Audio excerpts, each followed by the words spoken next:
আসসালামু আলাইকুম, রাসেল রাফি ব্লগ থেকে বলছি। তো এবারের ঈদে চিন্তা করলাম কোথায় ঘুরতে যাওয়া যায়। তো খুলনায় মামার বাসায় ঘুরতে চলে আসা পদ্মা সেতু দিয়ে।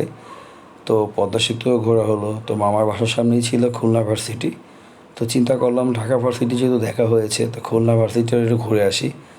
তো এসে দেখি এত বড় ভার্সিটি, যেটা বলার মতো না। মানে এটা হয়তো ঘুরে শেষ করতে গেলে আমার সারা দিন লেগে যাবে, এতটা বড় ছিল। চারদিকে অনেক গাছপালা ছিল, তো দেখতে খুবই সুন্দর লাগতেছিল। তো এসে দেখি আমাদের মতো অনেকেই এখানে ঘুরতে আসছে। তো ভালোই লাগলো, ছেলে এবং আমার ওয়াইফকে নিয়ে ঘুরলাম আমরা। এবং আমার ছেলেকে দেখালাম যে বাবা, তোমার বাবা এই খুলনাতেই বড় হওয়া, খুলনায় তোমার বাবার জন্ম। তো ছেলেকে ঘুরতে নিয়ে আসলাম দেখানোর জন্য। তো খুবই ভালো লাগলো দেখে, আসলে এত পরিষ্কার ছিল, যেটা আসলে খুবই সুন্দর, যেটা আসলে অকল্পনীয়। তো আমাদের খুলনা ভার্সিটিটা আসলেই অনেক সুন্দর। তো ঢাকা ভার্সিটি দেখলাম, তো খুলনা ভার্সিটি বড় হওয়ার পরেই ফার্স্ট দেখলাম। তো আসলে ভালো লাগতেছিল।